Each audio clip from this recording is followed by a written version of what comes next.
Good morning, Excellencies, dear colleagues.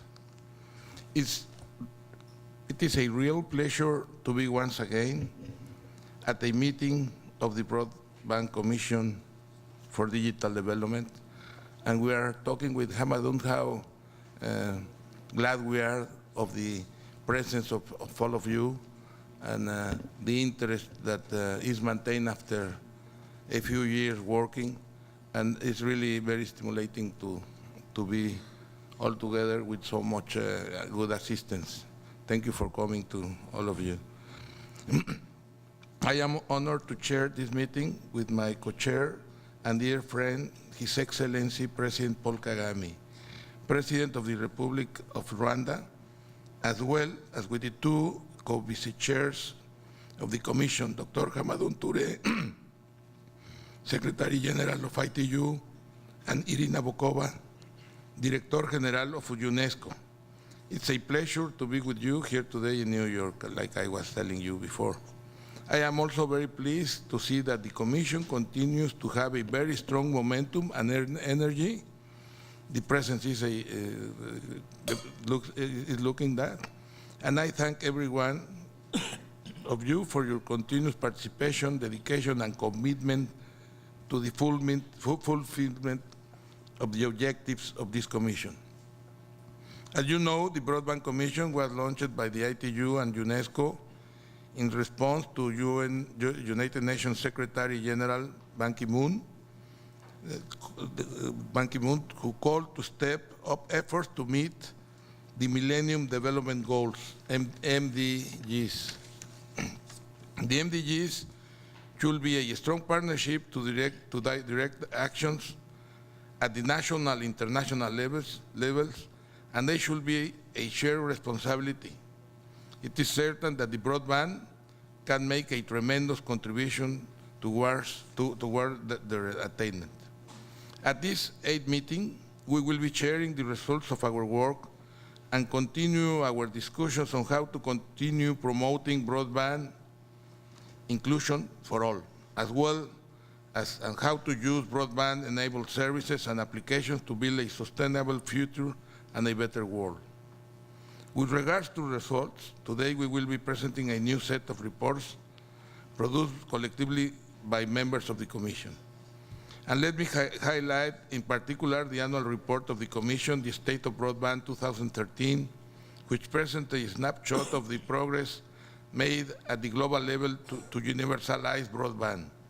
This report is the result of the compilation of new information, evidence, and best practices gathered by all you and the use of broadband for the social good. I invite all of you to actively promote this report in the forthcoming months. We will also present today new reports on the use of broadband to achieve gender equality, to promote digital inclusion of persons with disabilities, and a new advocacy piece that will be used in the context of the post-2015 development agenda. The chairs of each of these groups will describe these initiatives. But in addition to present our work, we will also use this opportunity to continue exchanging ideas about new challenges and future initiatives that we could undertake together as we approach the year 2015, in which we will have to assess if the world has met the broadband targets that we defined in 2011. In particular, we will pay special attention at this meeting to the perspective of the industry and the private sector on how to promote investment to expand access to broadband. We will also look at new opportunities and obstacles faced by our sectors and how we can find collective solutions to address these challenges. We will also look at the overall discussion currently taking place at the United Nations on how to define a future development agenda after 2015. Internally, we all agree that broadband and ICT should be incorporated into this agenda. These are just some of the elements that we will be discussing today. Our deliberations can provide a fresh look to these issues and hopefully bring new ideas and lines of future work that we can continue throughout 2014. Thank you.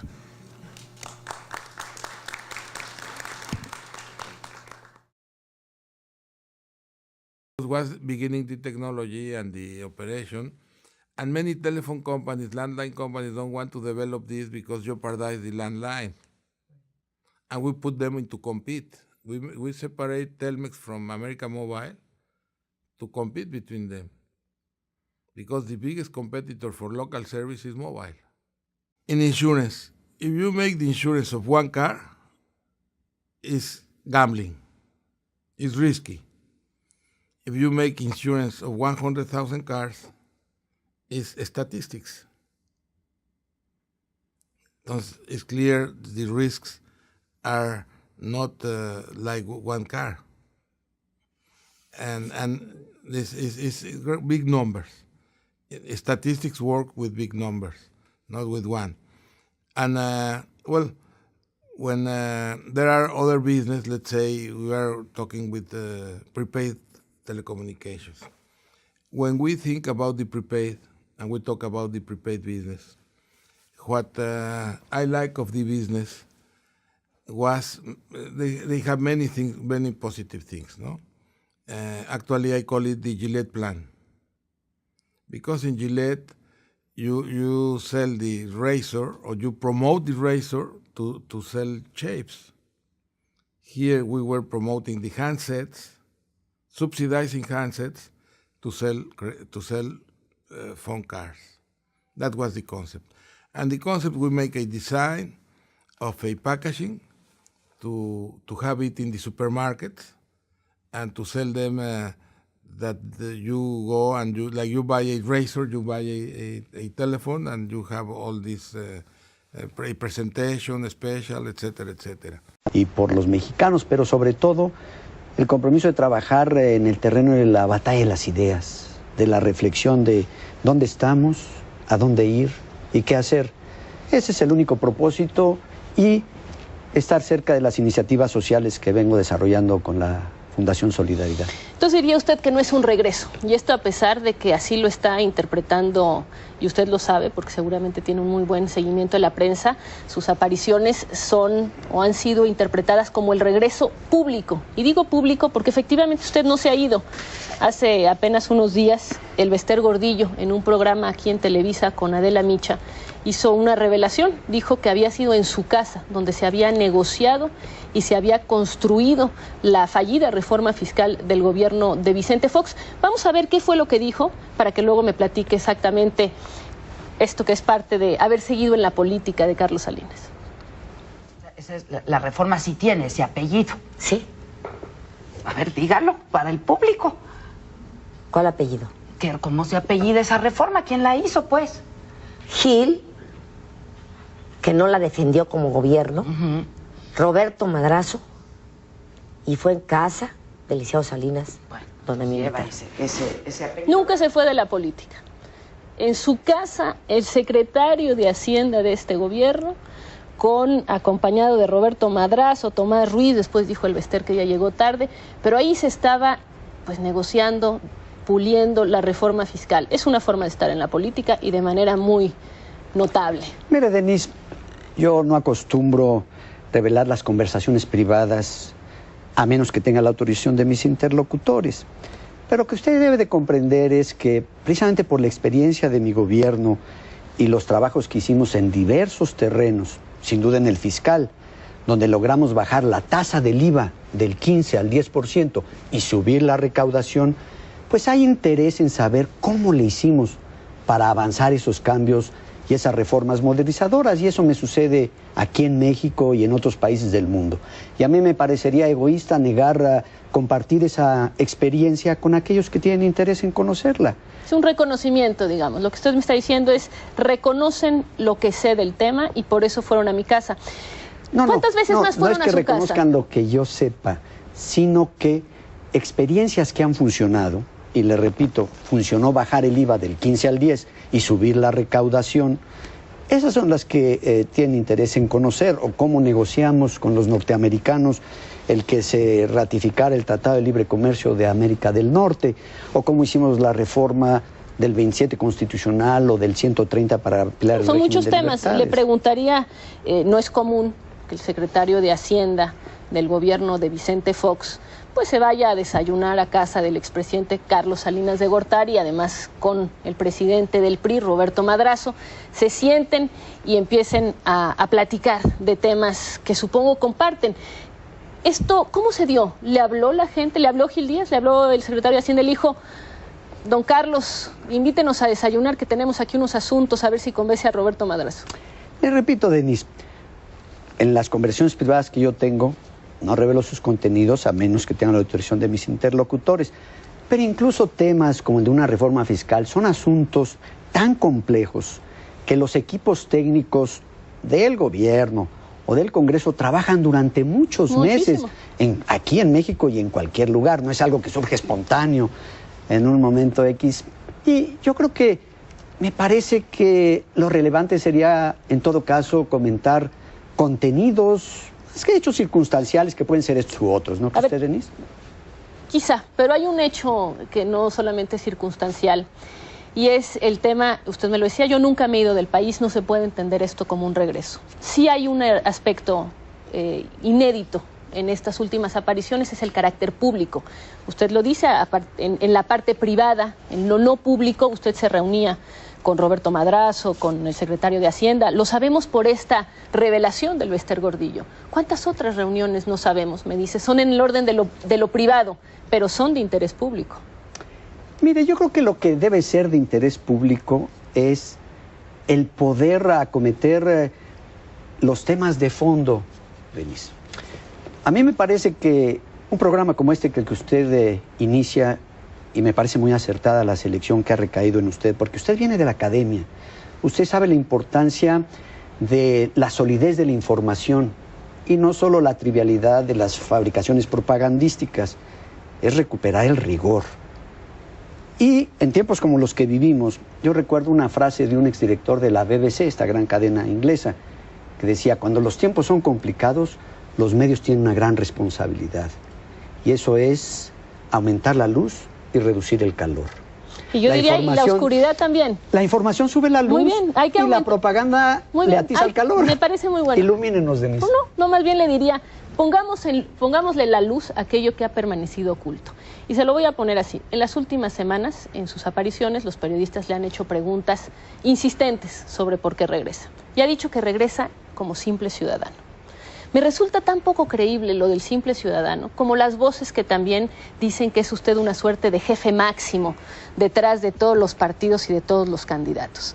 Entonces, hagámoslo creíble, echémosle luz a la oscuridad y digamos, usted ha estado haciendo política. Y hacer política también es en el campo de las ideas. Ha promovido su agenda, una agenda que a lo mejor comparte con Vicente Fox. Hagámoslo público. ¿Se acuerda la definición tan bella de hacer política? Me parece que es de Togliatti, que decía, hacer política es actuar para transformar el mundo. Todos aquellos que actúan para transformar el mundo que están lo rodea, haciendo política. Sí, usted la hace en el mejor sentido de la palabra, al cumplir su responsabilidad como en los medios de comunicación. La hacen también, ¿por qué no? Las amas de casa cuando expresan su voz, los jóvenes cuando votan con los pies y migran. Es que justamente yo lo que quiero saber es cómo está haciendo y cómo ha hecho en estos últimos años Carlos Salinas de Gortari política. ¿Cómo lo ha hecho? ¿Cuáles han sido esas relaciones, esos vínculos? Esta infidencia es importante. Lo más importante, Denise, a ver, ¿cuál es? Lo de fondo. Por eso la agenda. ¿Cómo se contribuye a que el debate recupere la esencia de lo fundamental? Mire, un ejemplo. Se requiere que nuestro país vuelva a crecer. Tenemos 105 millones de habitantes. Resulta que este año le van a ingresar 25,000 millones de dólares por exportaciones de petróleo, 20,000 millones de dólares por remesas de trabajadores en el extranjero y 12,000 millones de dólares por turismo. 60,000 millones de dólares y vamos a crecer este año menos que el año pasado y el próximo menos que este.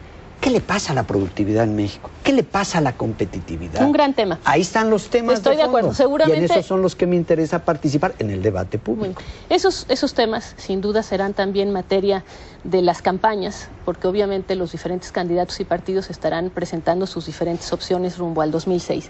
Y por eso también le pregunto, aunque ha estado siempre en la política Carlos Salinas de Gortari, aunque no se ha ido del país, ya ha estado en las ideas y en las reuniones. Le pregunto, ¿por qué públicamente regresar en año electoral?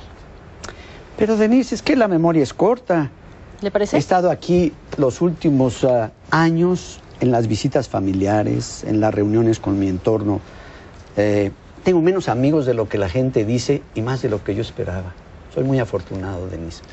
Y eso es lo que he hecho todos estos años aquí, pero sobre todo reflexionar, Denise. Reflexionar porque tenemos retos formidables hacia adelante, en horizontes que parecen muy lejanos. Le voy a dar un ejemplo. En 15 años se nos van a acabar las reservas petroleras en México. ¿Y sabe usted? 15 años está tan cerca como 1990. ¿Qué vamos a hacer? ¿En qué puede contribuir cada quien? Y me parece importante, yo quiero saber, y se lo voy a seguir preguntando. Me dice, tenemos la memoria corta. Estuve revisando todas las fechas en las que ha regresado desde 1995, desde que se fue en 1995. Efectivamente, ha regresado muchas veces o varias veces por año. Hay años que más, hay años que menos. Pero nunca como ahora se había usted presentado públicamente en lugares como en Chalco. No había estado ni se había dado un abrazo público con Roberto Madrazo, como fue en la reunión de Celebremos México. No había estado en la toma de posesión de un gobernador, como fue el caso ahora de Enrique Peña Nieto. Estuvo también en Quintana Roo. De hecho, fuimos a Quintana Roo a ver cómo estaba esa comunidad Nocbec, donde estuvo usted. Esa es una forma en la que no estaba usted haciendo política y ha empezado a hacerlo en los últimos meses, en un año electoral. Vamos a ver qué fue lo que nos comentó esta comunidad y regresamos. Vamos a verlo. Para nosotros, cualquier personaje influyente y si es de poder económico, pues estamos con él, estamos apreciando su presencia, su visita, con que nos ha honrado como ese día, porque posiblemente podamos trabajar, porque nosotros somos campesinos y necesitamos quien nos eche la mano. Se inició ya de hace un año, se inició con 1,5 millones de pesos. Eso fue lo que él les dio. Eso fue lo que él nos dio. Y a mí sí me dieron unos centavos. Y como a no sé cuánta gente tendría Josué que mediante esta ayuda, ¿no? ¿Cuánto le tocó a usted de esa parte? A mí me dieron 2,000 pesos. Que venga a ofrecer o sin ningún interés, no lo creo. No sé el propósito de lo que están haciendo este hombre. Pero ya les convino. Pues está dando un dinero. ¿Quién le dice que no al dinero, eh? Exactamente. ¿A quién le dan pan que no llore? ¿A quién le dan pan que no llore? Es a quién le dan pan que llore. Pero bueno, precisemos un par de cosas, porque es muy interesante lo que dicen. Primero, es una comunidad a la que llegué hace 17 años, no recientemente. Segundo, la Fundación Solidaridad que yo tengo no maneja recursos, no dispone de recursos. Lo que hace es poner en contacto la necesidad con aquellos que están dispuestos a apoyar. Y eso es lo que hemos logrado, que haya gente dispuesta a apoyarlos y no son regalos, son microcréditos por los cuales ellos, con su organización, se responsabilizan de cubrir. No apoya a individuos aislados, contribuye a construir capital social en nuestro país y a empoderar a la comunidad. Claro que sí. Dinero que dicen que recibieron de usted, porque dicen lo recibimos de él.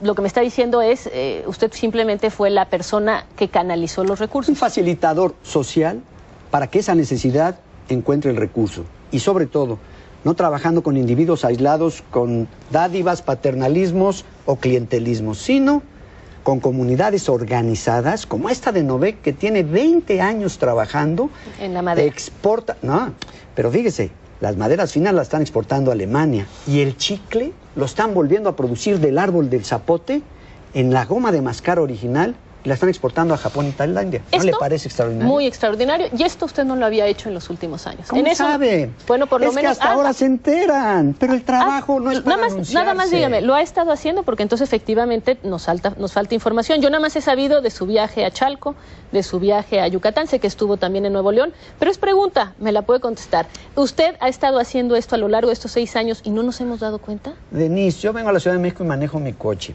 Voy a restaurantes, recorro el país, viajo al extranjero. O sea, esto lo había estado haciendo. Dar dinero. Con compromisos internacionales. No dar dinero, bueno, Denise. ser facilitador, perdón. Facilitador. ¿Y esto lo ha estado haciendo en estos 6 años y nosotros no nos habíamos enterado? Fíjese, es porque lo hago como un ciudadano más, pero en comunidades con las cuales la relación viene de muchos años. Y le podría contar varios ejemplos, pero entonces le voy a quitar la entrevista a usted. Vamos a seguir platicando, vamos a hacer una pausa, regresamos. Yo voy a insistir en el tema del año electoral. Es un año en donde, como todos los políticos lo saben, y usted no ha dejado de ser un político, las cosas se mueven, se abren espacios y oportunidades para el futuro. Vamos a hacer una pausa y regresamos con Carlos Salinas de Gortari.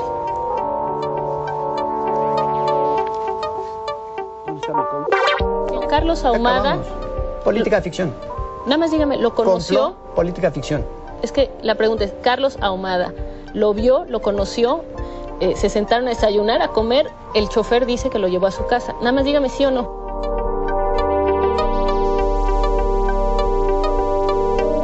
Se lo voy a poner de esta manera. Cuando le digo que su regreso, aunque no me lo acepta, es en año electoral, es porque de alguna manera siento que este año es una especie de última llamada para Carlos Salinas de Gortari. ¿Por qué última llamada?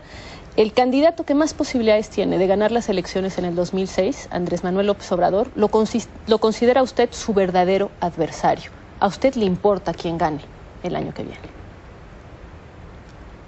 ¿Me pregunta o sí, es una pregunta? No, le pregunto. Yo creo que a todos los mexicanos nos interesa quién va a ganar el año próximo. ¿Como a cualquier mexicano? Yo creo que a cada uno de los ciudadanos en México, y hablo de ciudadanos, no de la población total, porque el ciudadano tiene el derecho de votar y la responsabilidad de por quién vota, le interesa quién va a asumir esa gran tarea de conducir los destinos del país durante 6 años. Y ahí lo que me parece es que no le hace bien a nadie el andar señalando quién es el principal adversario, porque suena excluyente. Pero si me dice que lo importante son las ideas, Andrés Manuel López Obrador lo que ha hecho es señalar, mi adversario es Carlos Salinas de Gortari, sus ideas y lo que representa. Es una forma no solo de señalar una persona, de señalar una agenda, una política, una forma de hacer las cosas. A mí me parece, Denise, que varios de los actores que están aspirando, digo actores políticos, que están aspirando a esta gran responsabilidad que se decide el año próximo, están llevando el debate más al terreno de las trivialidades que a presentar los programas consistentes y articulados que respondan a lo que la gente está esperando. Es que los ciudadanos se hacen la pregunta, Denise, ¿a dónde nos van a llevar quienes aspiran a gobernarnos? Y como la democracia no es un acto que se agote en un evento, sino que se construye día a día, también los ciudadanos no pueden quedarse con los brazos cruzados esperando qué va a suceder. Por eso hay un ámbito de las ideas, que es el que usted me dice que le interesa. De hecho, recuerdo que Víctor Trujillo dijo que usted ya había aceptado un debate con Carlos Salinas de Gortari y con Andrés Manuel López Obrador. Es una oportunidad de ver sus diferentes puntos de vista. ¿Cuándo lo esperamos con Víctor Trujillo? Mire, yo creo que los que aspiran a tener la gran responsabilidad de la presidencia de la República tienen que debatir entre ellos. Yo ya tuve ese honor y lo único que hago es, con estos comentarios en el terreno de las ideas, sumarme a esa multitud de ciudadanos que están exigiendo la presentación de programas articulados, de propuestas que cuadren, y no solo de frases esperanzadoras, pero que no tienen ningún contenido en la realidad. Usted nos va a decir que un expresidente de la República, que mantiene relaciones con empresarios, con la clase política, que lo consultan, que se van a su casa a desayunar para pensar en la reforma fiscal, es un ciudadano más. Me lo insiste de verdad como si fuera uno más de los 100 millones, cuando todo indica que no es así, que está siendo señalado como el adversario del candidato con más posibilidades de ganar. Cuando le digo que le importa, y le hago la pregunta, el 2006, es a nivel muy personal. Pero mire, Denise, cuando se me quiere señalar a mí que ya no compito para nada como un competidor, en realidad se me está utilizando para tender una cortina de humo y no entrarle a los temas de fondo, como el que le señalaba yo hace un momento de la competitividad, como el del petróleo. ¿Por qué no tocamos el de educación? ¿Qué nos está pasando en donde estamos, según la OSD, en el último lugar de los países dentro de esa organización en materia de calidad educativa? ¿Qué pasa con el medio ambiente, Denise? El agua aquí en nuestro México, vamos a tener severos problemas en el altiplano dentro de 10 años. ¿Qué se va a hacer hay temas para importantísimos, temas? serán los candidatos, insisto, Mire, los que tendrán que darnos a los sus candidatos diferentes les posiciones. interesa la próxima elección. A mí lo que me interesa es la próxima generación. Y me imagino que también le importa poder estar tranquilo, públicamente, yendo a Novec, a Chalco y demás en el próximo sexenio. Cuando le hablo de la última llamada, y se lo pongo así, finalmente, de manera muy discreta, lleva estando en la política todos estos años. Quizá menos durante el gobierno de Ernesto Zedillo, más presente en el de Vicente Fox, fuera de las cámaras, fuera de los proyectores. Si Andrés Manuel López Obrador gana en el 2006, le queda un poco como un nuevo exilio de las cámaras, de figurar. Pero fíjese, a mí me parece que le hacen mucho daño a cualquier persona o candidato que le atribuyan que va a tener una actitud persecutoria, porque eso es sinónimo de intolerancia. Y la intolerancia es antitética a la democracia. ¿Se siente a gusto con la idea de que Andrés Manuel gane? Porque yo creo que esa es una pregunta que se tiene que hacer cada uno de los mexicanos sobre las opciones. A Carlos Salinas. No, por eso, Carlos Salinas de Gortari. Sobre las opciones que tengan. ¿Se siente cómodo con la posibilidad de que Andrés Manuel López Obrador No es cuestión de comodidad. Yo quiero ver programas, yo quiero ver propuestas, yo quiero ver con qué equipo se proponen gobernar y también una evaluación de cómo gobernaron. Porque cada uno de los que hoy están compitiendo ya tienen responsabilidad de gobierno cumplida en el tiempo pasado. ¿Cómo lo hicieron? Es decir, ¿qué proponen? ¿Qué hicieron? Ya lo sabe. ¿Qué equipo? Lo hemos estado viendo, todos hemos estado viendo. ¿Ah, sí? ¿No ha visto cómo ha gobernado Arturo Montiel?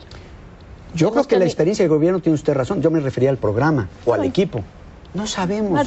A Montiel lo hemos estado viendo gobernar, Andrés Manuel López Obrador hemos también tenido la oportunidad, Santiago Krill ha tenido muchos años, seguramente los ha observado con mucha atención. El expresidente Ruiz Cortines tiene una frase que nos lleva a reflexionar, decía, uno es el precandidato, otro el candidato y otro el presidente. No, sorpresas. Ahorita están ellos de precandidatos. Cuando sean candidatos, que nos digan qué proponen, a dónde nos van a llevar como país, Denise. Y eso, la propuesta, es la que tiene que analizarse y muchos ciudadanos esperamos de los medios, de un programa como este que usted dirige, que nos ayuden a entender qué es lo que realmente proponen, porque no está claro, Denise. Ahorita todo es esta neblina de personas que no les gustan, dónde van a tener la regadera y el baño donde van a vivir una vez que asumen esa gran responsabilidad. Esas son las trivialidades. Vamos a las cosas de fondo. Por ejemplo. Entonces, ¿aceptaría o no debatir con, como ya se lo dijo a Víctor, con Andrés Manuel López Obrador? Porque yo creo que Víctor lo está esperando. ¿Va a debatir o no? Porque aunque no esté aspirando a nada, está en el debate de las ideas. ¿Por qué no? ¿Cómo expresidente debatiría un día con otro expresidente? Los candidatos que debatan entre ellos, ¿no cree usted, Denise? ¿Qué están esperando los mexicanos? Futuro. Son los candidatos los que representan futuro. Nosotros somos los que ya pasamos, los ¿Ya pasaron? que vienen. Ya pasaron, pero en su casa se vienen. platica la reforma fiscal, ¿eso se llama ya pasar? Denise, yo tengo muchos compromisos internacionales y ahí me preguntan sí, no, pero sobre es que los internacionales, lo que se hizo en el gobierno. Sí, no, pero los internacionales no son la reforma que compartir fiscal. Experiencias. Qué bueno, y me parece muy sano, ojalá siempre se hiciera. Pero discutir la reforma fiscal, el secretario de Hacienda del gobierno de Vicente Fox, en casa del expresidente Carlos Salinas de Gortari, aunque me lo diga, no es una trivialidad. Nunca me negaré a compartir cómo lo hicimos para tener, durante mi administración, una reforma fiscal que bajó impuestos y subió recaudación. Fíjese, ¿sabe por qué, Denise? Porque la gente lo que no quiere es pagar impuestos altos, pues se llaman impuestos porque se imponen. Pero lo que pasa es que hay que bajar las tasas y la gente cumple mejor. Claro, con la poca recaudación que tenemos, ya nomás cómo ha proliferado el comercio informal. Para llegar aquí a su entrevista, dígame, tuve que recorrer las calles del centro. ¡Qué barbaridad! ¿Cómo ha proliferado el comercio informal? En el centro, pues si lo acaban de sacar de ahí. ¿A quién? Pues al comercio informal. ¿Por qué calles pasó? Porque ya en la parte restaurada del centro. No me diga, tiene que echarse una vuelta. Pasó todos los días. ¿En qué calle se le encontró? Hace poquito, cerca de una Café Tacuba y por ahí. Es una vuelta. Hay el Taquito, por ejemplo, que ya no se puede entrar a ese lugar tan grato y agradable porque está prácticamente bloqueado por la informalidad. O si baja usted del puente, de los puentes, preciosos puentes de los escritores, Poetas, de los poetas y escritores que se hicieron muy buena obra porque era necesaria. Toda la bajada está llena de tianguis. ¿Qué es eso? La vía pública invadida por la informalidad y las noticias que nos dicen que ya 50% de la producción nacional es informalidad. Es un gran problema. ¿Cómo vamos a financiar el desarrollo? Es que hay muchos ¿Cómo vamos temas. a conseguir los recursos Estoy para de acuerdo crear con los usted. Hay empleos? muchos temas y creo que lo más importante de la democracia Luz, es Denise, luz no calor. y no oscuridad. La luz viene de la información. Y no de la oscuridad. Pero también estos estereotipos y ponerle la neblina para no discutirlo de fondo y andar con... Podemos hacer un listado de temas de esos que han utilizado para la neblina. Sí, vamos a hablar para que además queden respuestas claras a esos temas de la neblina. Yo insisto en que a usted no le conviene que Andrés Manuel López Obrador quede como presidente. Ya ni para qué le pregunto si está a favor de Arturo Montiel o de Roberto Madrazo. Sé que además me va a decir que ninguno o que los dos le caen muy bien. Yo creo que con cualquiera que quede, excepto con Andrés Manuel, finalmente ahí la llevaría. Denise, mal favor le hacen a cualquier persona que aspira a la presidencia de la República que le digan que va a ser un perseguidor, que se va a dedicar a perseguir. Y mire, si van a dedicar sus energías para perseguir, eso hicieron en años ¿Le propuso pasados. una tregua a Andrés Manuel López Ahorita Obrador? tocamos el tema. Pero nada más dígame, ¿se la Ahorita propuso? lo tocamos. Vamos a una pausa entonces y regresamos con la tregua, ¿le parece? Y le termino mi respuesta. Muy bien, vamos a una pausa y regresamos. Estamos con Carlos Salinas de Gortari.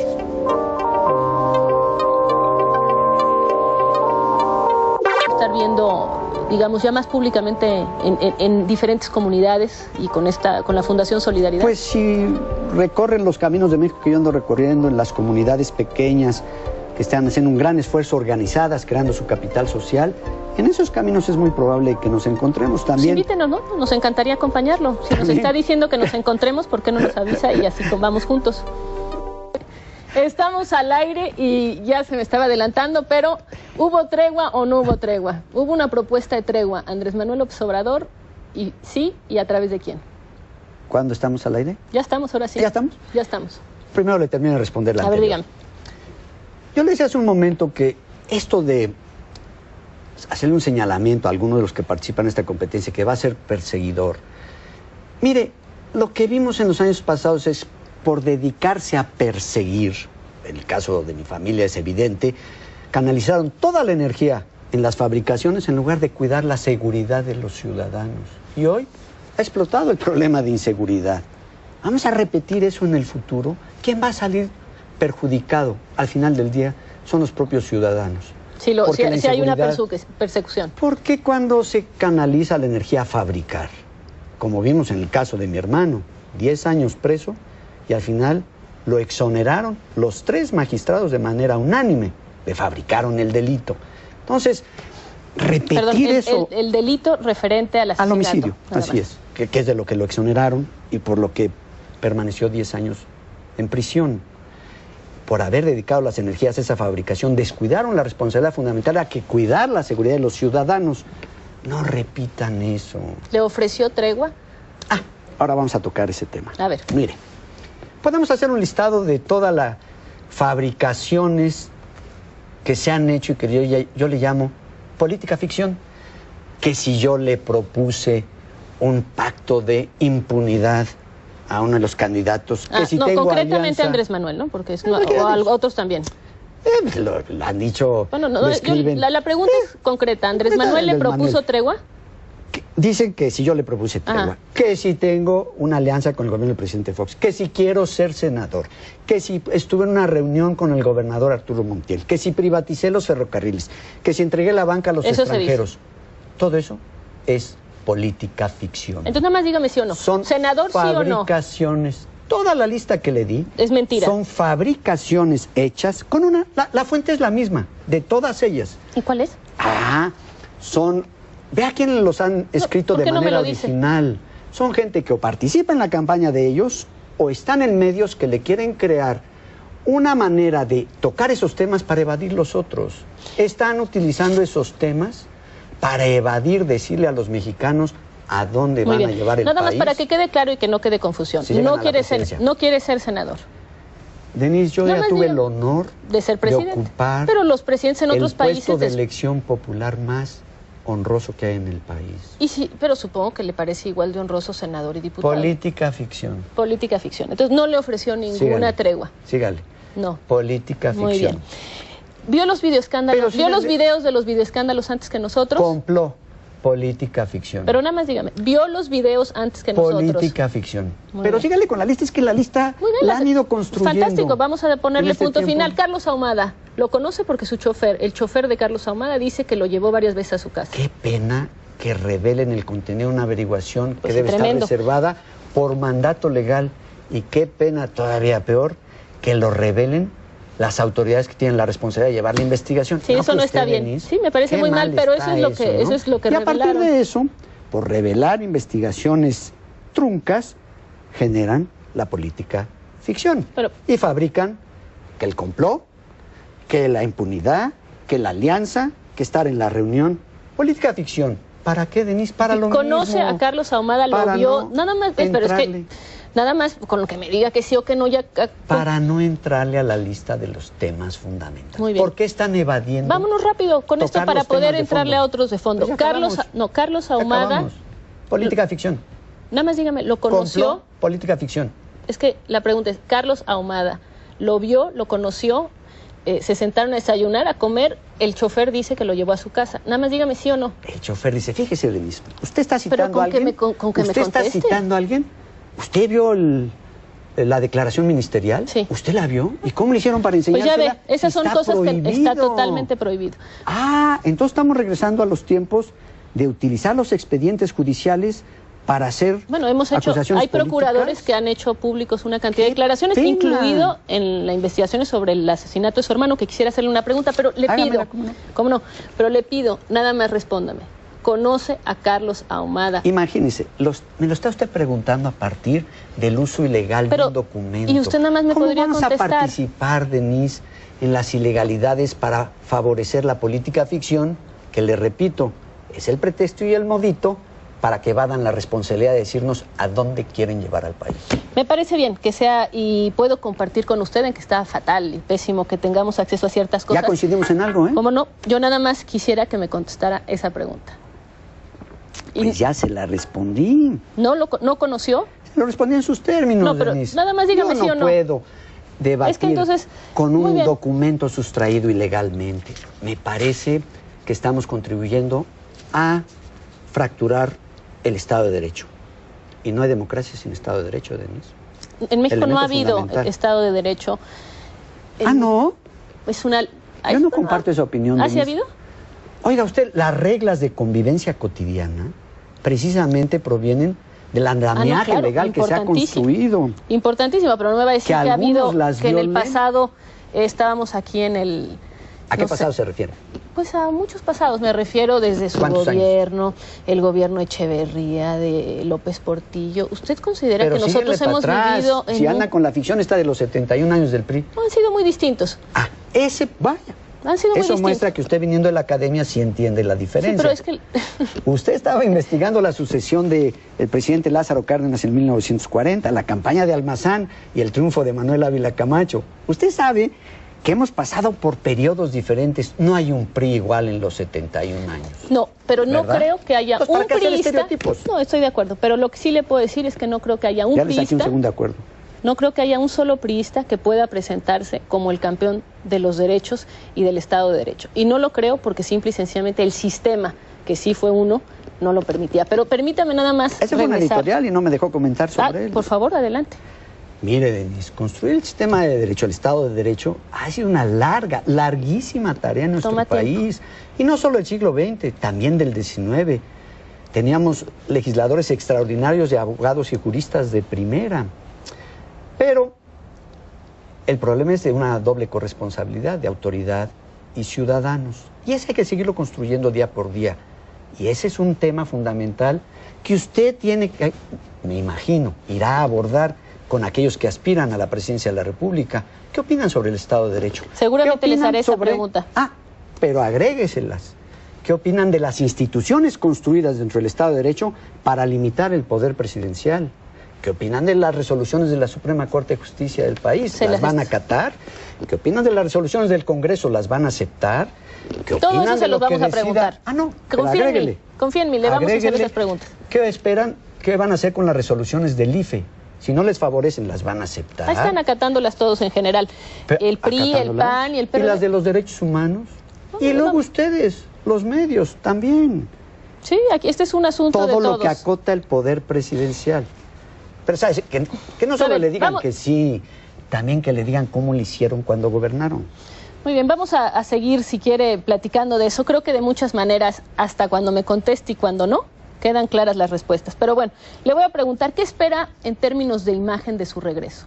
Y cuando se lo pregunto es, supongo que para alguien que ha vivido, que ha sido criado en una familia con el interés de la política, de figurar, de hacer cosas, de las ideas, no debe ser fácil de repente ver las tasas de opiniones desfavorables o como lo vimos con Enrique Peña Nieto, se acerca a la toma de posesión y lo reciben de esta manera. Vamos a ver.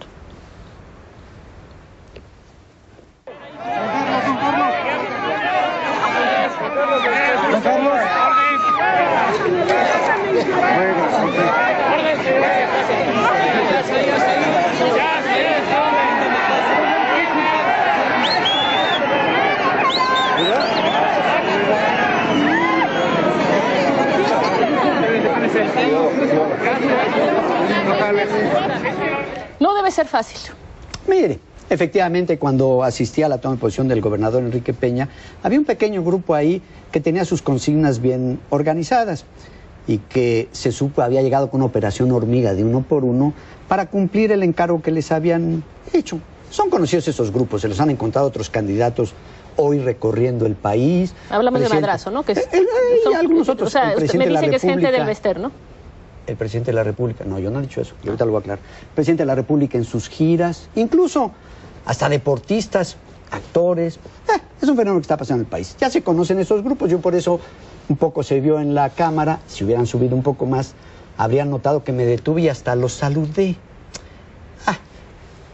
Mire, cuando son... O sea, no importa. Una cosa es cuando son... No, es que una cosa es cuando son espontáneas y otra cosa es cuando son enviadas. A ver, me parece importante lo que dice y acepto lo que está diciendo. Efectivamente, además, fueron muy unánimes. Le chiflaron a usted, le chiflaron a otros y luego le aplaudieron a algunos. Sin embargo, usted es un hombre de números.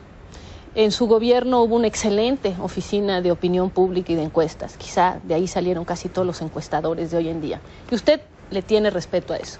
Por eso le voy a enseñar esta encuesta, es de 2003, es una de las pocas que preguntan sobre la opinión de la población respecto a Carlos Salinas de Gortari y es muy desfavorable. Por eso se la quiero mostrar, aquí está, Carlos Salinas de Gortari es el popularómetro de Reforma, opinión favorable 11, opinión desfavorable 62. Usted fue un hombre con una enorme popularidad en su gobierno, así están las cosas. A nivel de imagen, ¿qué espera Carlos Salinas de Gortari? Con regreso o no regreso, como quiera llamarlo, ¿qué espera? Se lo voy a contestar en dos maneras. La primera, sobre la encuesta que usted menciona. Bueno, 2003 era prácticamente el final de una campaña sistemática que se había seguido para lograr encubrir los problemas de la crisis económica que vivimos a partir de 95, los problemas que se 2003 estamos a la mitad del gobierno de Vicente Fox. Dije el final de una campaña que hubiera durado varios años. Mire, todo gobierno tiene aciertos y desaciertos. Los balances se hacen a veces cuando se termina el gobierno, un periodo después, y otros muchísimos años después. ¿Cree que esto es revertible? Pero yo creo que el punto no es si es o no revertible. Dejémosle el juicio a la historia. Lo importante es a qué dedica uno su vida en el trabajo cotidiano. Y yo la dedico a dos cosas, como se lo dije. A la batalla de las ideas y al trabajo social, donde tengo un compromiso de muchos años. Y que se va a acentuar, si tengo entendido, ¿verdad? Va a empezar a acentuar. Más que acentuar, como yo le decía hace un momento, viene de muchos años y va a seguir por otros. Muy bien, vamos a una pausa, regresamos. Tenemos todavía más, estamos platicando con Carlos Salinas de Gortari. Algo pasó en mi chicha, en la oscuridad. La democracia es en lo abierto. Oye, lo cuando público. uno salen dicen que por qué salen, y ¿no? Cuando están que por qué se eso, quedan. Pero entonces hay que Pónganse salir, de acuerdo. hay que salir y hacerlo en lo público. La democracia se beneficia de que las cosas no se hagan en la oscuridad.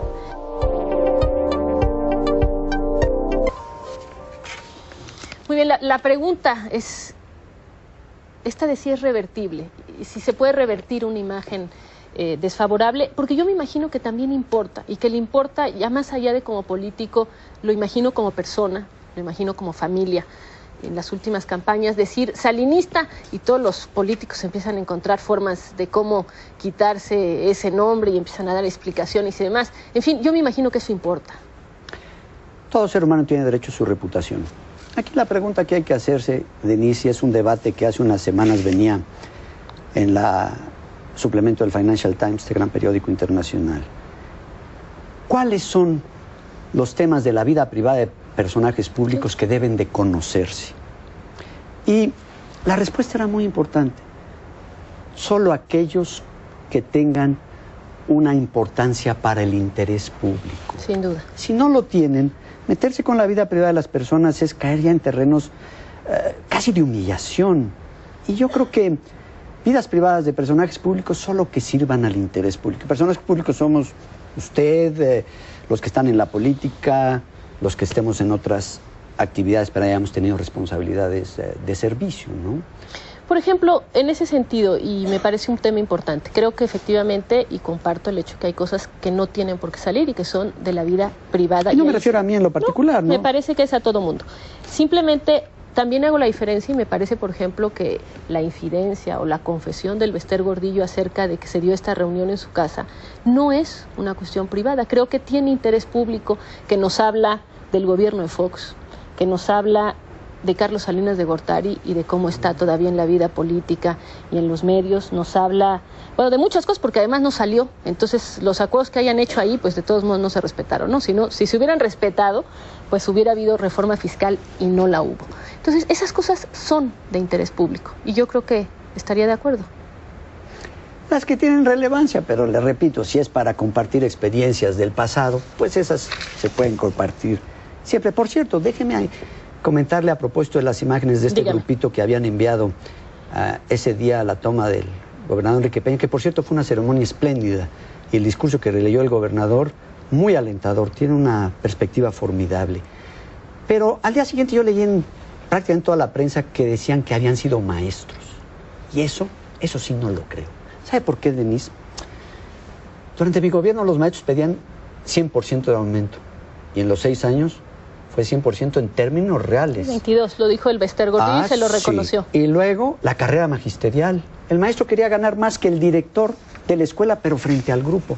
Siempre han querido, y su preocupación han sido los muchachos y las muchachas estudiantes. Y eso lo sé porque yo soy hijo de una maestra normalista.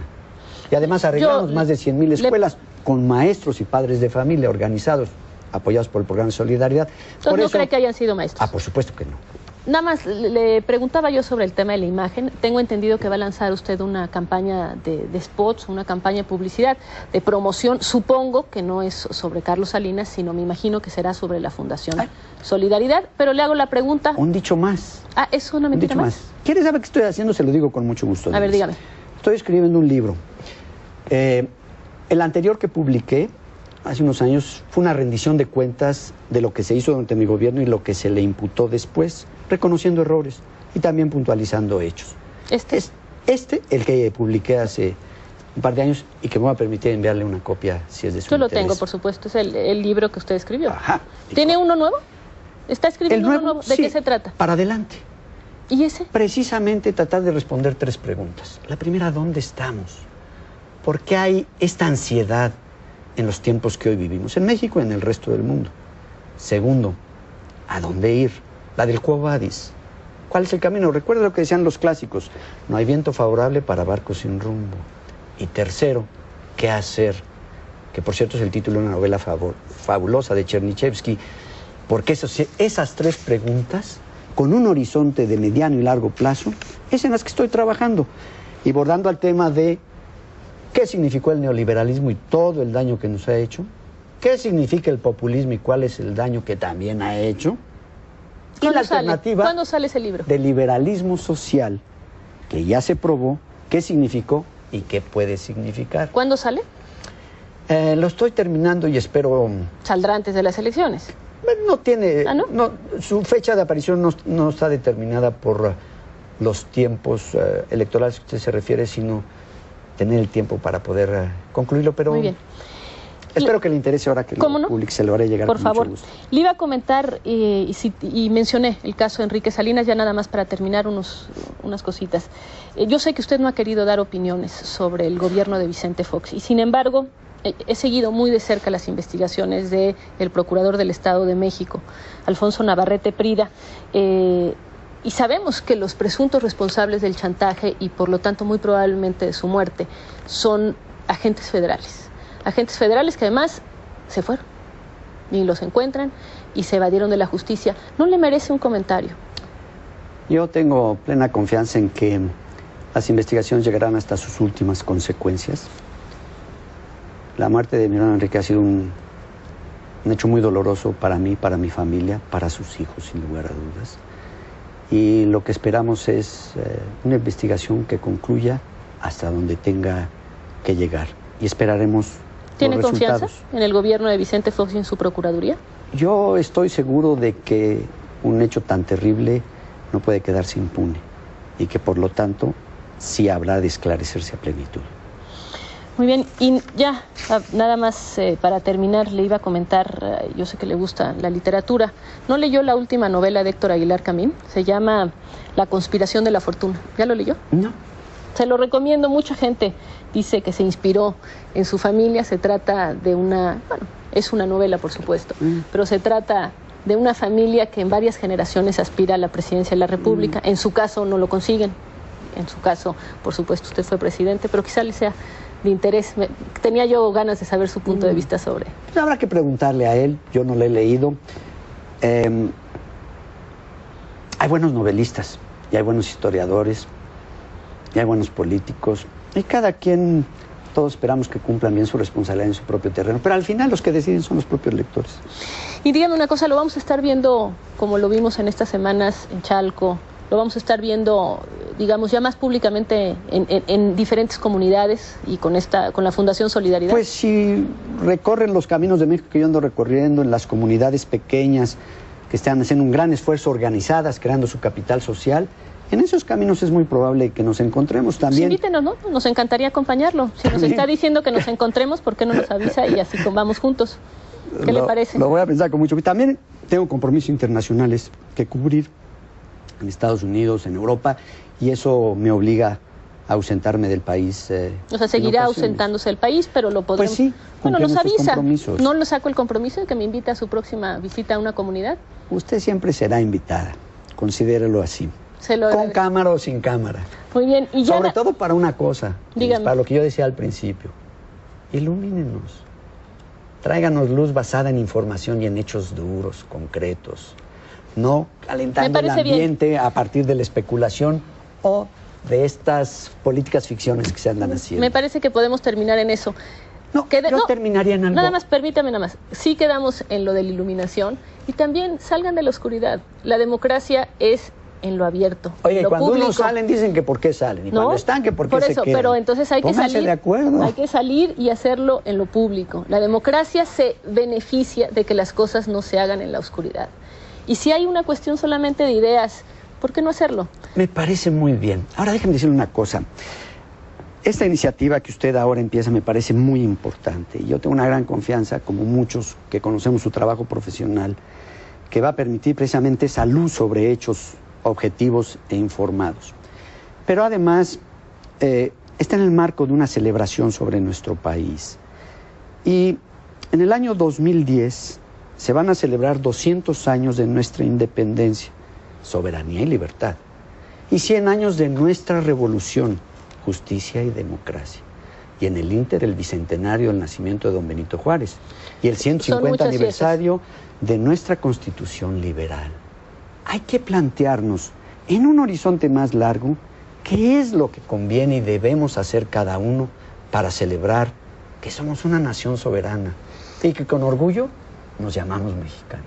Pues vamos a estar seguramente en todas estas fiestas antes. Es que no son fiestas, son celebraciones importantes para nuestra vida como país soberano. Y antes está algo que es muy importante, que es el 2006. Y la elección de un presidente de la República que va a marcar los próximos 6 años, en lo que, insisto, yo creo que también está usted muy interesado. Pero vamos a estar en estos próximos meses seguramente viéndolo, viendo a los candidatos, escuchando sus...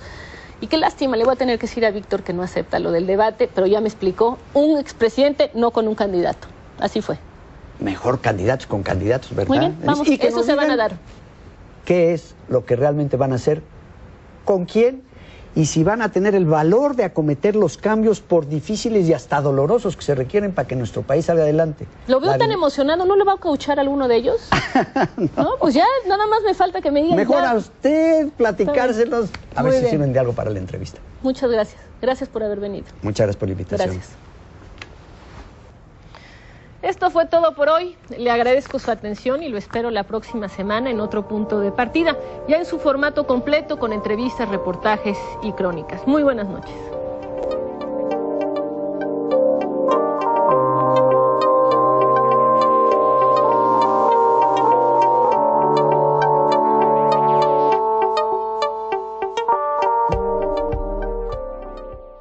And it's always been interesting, right, to see the race to see who is going to be the world's richest man. So Bill Gates has recaptured the title, Peter, and it's all because of Microsoft shares. Oh, mostly because of Microsoft. It's up very big this year, but you know, Microsoft really only represents about 20% of his holdings. He's got this thing Cascade that's got about $30 billion worth of stocks and equities in there.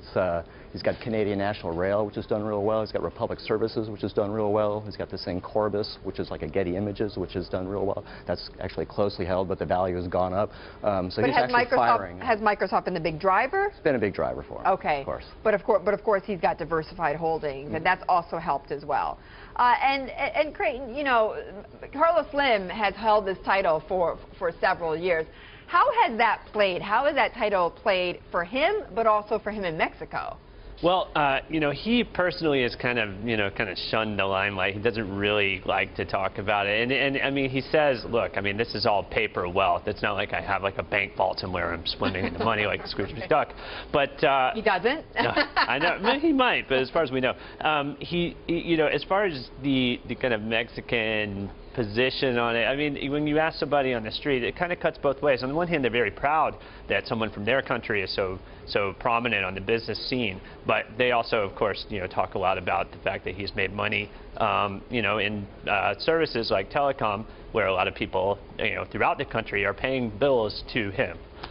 Right, he's basically making money off of the common people. Exactly, is sort of the perception. But why has his wealth continued to fall? Well, this year, the Mexican government has really started to put in motion a plan, at least, to crack down on Carlos Slim's companies, which are dominant in Mexico. 70% of wireless phones, 80% of landlines under América Móvil. So this plan has been approved by Congress. The president's going to sign it shortly, and then it's going to do things like give the government the ability to even break up the company, make it sell assets if they determine. So it could be a really big threat then. Could be a huge threat.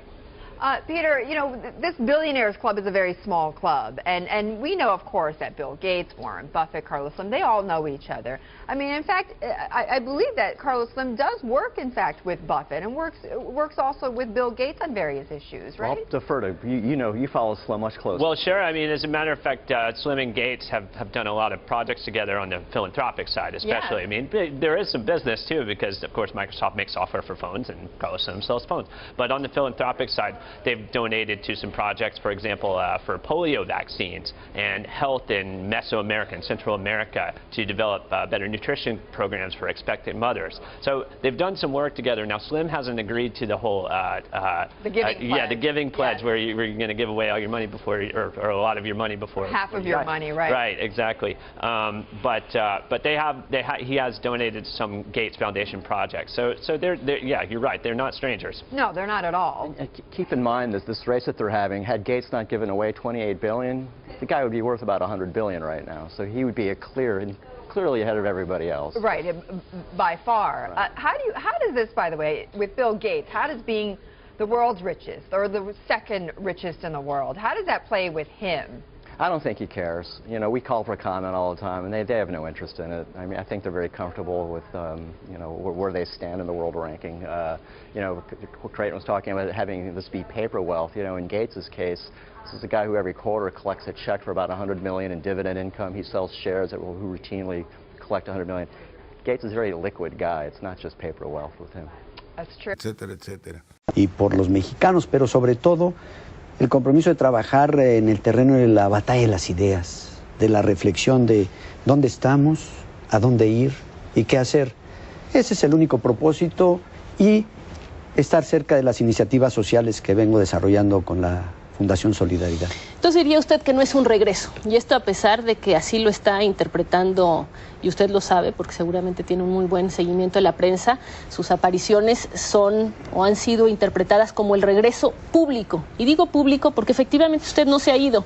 Hace apenas unos días, Elbester Gordillo, en un programa aquí en Televisa con Adela Micha, hizo una revelación. Dijo que había sido en su casa donde se había negociado y se había construido la fallida reforma fiscal del gobierno de Vicente Fox. Vamos a ver qué fue lo que dijo para que luego me platique exactamente esto que es parte de haber seguido en la política de Carlos Salinas. Esa es la reforma sí tiene ese apellido. Sí. A ver, dígalo para el público. ¿Cuál apellido? ¿Cómo se apellida esa reforma? ¿Quién la hizo, pues? Gil, que no la defendió como gobierno, Roberto Madrazo, y fue en casa del licenciado Salinas, donde me lleva invitaron. ese apellido. Nunca se fue de la política. En su casa, el secretario de Hacienda de este gobierno, acompañado de Roberto Madrazo, Tomás Ruiz, después dijo Elbester que ya llegó tarde, pero ahí se estaba pues negociando, puliendo la reforma fiscal. Es una forma de estar en la política y de manera muy notable. Mire, Denise, yo no acostumbro revelar las conversaciones privadas a menos que tenga la autorización de mis interlocutores. Pero lo que usted debe de comprender es que precisamente por la experiencia de mi gobierno y los trabajos que hicimos en diversos terrenos, sin duda en el fiscal, donde logramos bajar la tasa del IVA del 15 al 10% y subir la recaudación, pues hay interés en saber cómo le hicimos para avanzar esos cambios y esas reformas modernizadoras, y eso me sucede aquí en México y en otros países del mundo. Y a mí me parecería egoísta negar compartir esa experiencia con aquellos que tienen interés en sharing the results of our work and continue our discussions on how to continue promoting broadband inclusion for all, as well as and how to use broadband-enabled services and applications to build a sustainable future and a better world. With regards to results, today we will be presenting a new set of reports produced collectively by members of the Commission. And let me highlight in particular the annual report of the Commission, the State of Broadband 2013, which presents a snapshot of the progress made at the global level to universalize broadband. This report is the result of the compilation of new information, evidence, and best practices gathered by all you and the use of broadband for the social good. I invite all of you to actively promote this report in the forthcoming months.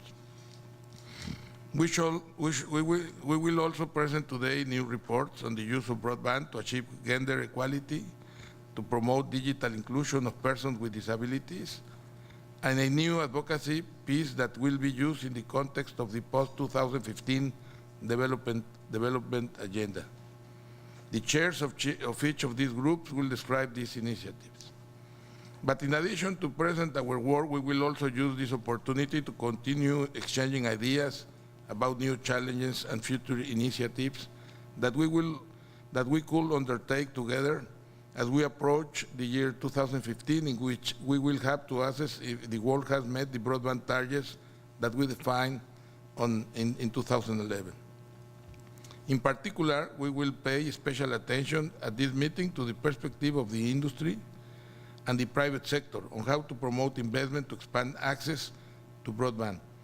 We will also look at new opportunities and obstacles faced by our sectors and how we can find collective solutions to address these challenges.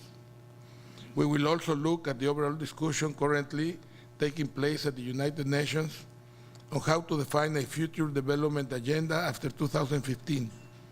Internally, we all agree that broadband and ICT.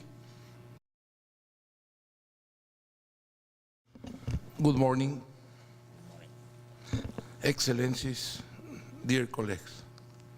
It is a real pleasure to be once again at a meeting of the Broadband Commission for Digital Development, and we are talking with Hamadoun how glad we are of the presence of all of you and the interest that is maintained after a few years working, and it's really very stimulating to be all together with so much good assistance.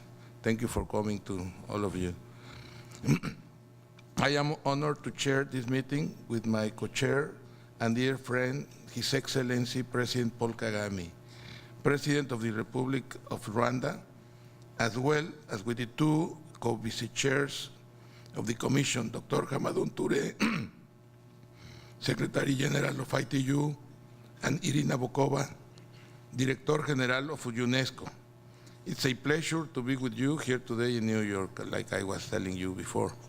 I am also very pleased to see that the Commission continues to have a very strong momentum and energy. The presence is looking that. And I thank everyone of you for your continuous participation, dedication, and commitment to the fulfillment of the objectives of this Commission. As you know, the Broadband Commission was launched by the ITU and UNESCO in response to United Nations Secretary General Ban Ki-moon, who called to step up efforts to meet the Millennium Development Goals, MDGs.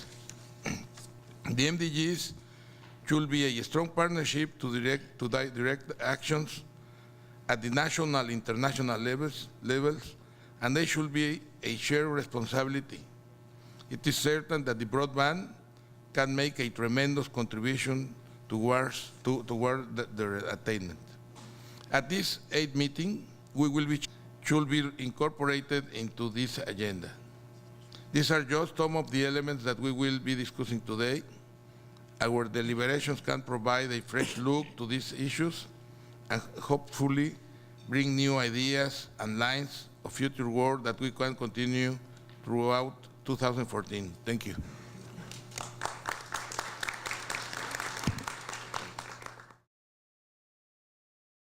Was beginning the technology and the operation, and many telephone companies, landline companies, don't want to develop this because jeopardize the landline. And we put them into compete. We separate Telmex from America Mobile to compete between them, because the biggest competitor for local service is mobile. In insurance, if you make the insurance of one car, it's gambling, it's risky. If you make insurance of 100,000 cars, it's statistics. It's clear the risks are not like one car. And this is big numbers. Statistics work with big numbers, not with one. And well, when there are other business, let's say we are talking with prepaid telecommunications. When we think about the prepaid, and we talk about the prepaid business, what I like of the business was they have many things, many positive things, no? Actually, I call it the Gillette plan. Because in Gillette, you sell the razor, or you promote the razor to sell shapes. Here we were promoting the handsets, subsidizing handsets to sell phone cars. That was the concept. And the concept, we make a design of a packaging to have it in the supermarkets and to sell them that you go and you buy a razor, you buy a telephone, and you have all these presentation, special. Conocerla. Es un reconocimiento, digamos. Lo que usted me está diciendo es, reconocen lo que sé del tema y por eso fueron a mi casa. ¿Cuántas veces más fueron a su casa? No es que reconozcan lo que yo sepa, sino que experiencias que han funcionado, y le repito, funcionó bajar el IVA del 15 al 10 y subir la recaudación, esas son las que tienen interés en conocer, o cómo negociamos con los norteamericanos el que se ratificara el Tratado de Libre Comercio de América del Norte, o cómo hicimos la reforma del 27 constitucional o del 130 para ampliar el régimen de libertades. Son muchos temas. Le preguntaría, no es común que el secretario de Hacienda del gobierno de Vicente Fox pues se vaya a desayunar a casa del expresidente Carlos Salinas de Gortari, además con el presidente del PRI, Roberto Madrazo, se sienten y empiecen a platicar de temas que supongo comparten. ¿Esto cómo se dio? ¿Le habló la gente? ¿Le habló Gil Díaz? ¿Le habló el secretario de Hacienda? Le dijo, don Carlos, invítenos a desayunar que tenemos aquí unos asuntos, a ver si convence a Roberto Madrazo. Le repito, Denise, en las conversaciones privadas que yo tengo, no revelo sus contenidos a menos que tengan la autorización de mis interlocutores. Pero incluso temas como el de una reforma fiscal son asuntos tan complejos que los equipos técnicos del gobierno o del Congreso trabajan durante muchos meses aquí en México y en cualquier lugar. No es algo que surge espontáneo en un momento X. Y yo creo que me parece que lo relevante sería, en todo caso, comentar contenidos, es que hechos circunstanciales que pueden ser estos u otros, ¿no? ¿Usted, Denise? Quizá, pero hay un hecho que no solamente es circunstancial y es el tema, usted me lo decía, yo nunca me he ido del país, no se puede entender esto como un regreso. Sí hay un aspecto inédito en estas últimas apariciones, es el carácter público. Usted lo dice, en la parte privada, en lo no público, usted se reunía con Roberto Madrazo, con el secretario de Hacienda. Lo sabemos por esta revelación del Bester Gordillo. ¿Cuántas otras reuniones no sabemos? Me dice, son en el orden de lo privado, pero son de interés público. Mire, yo creo que lo que debe ser de interés público es el poder acometer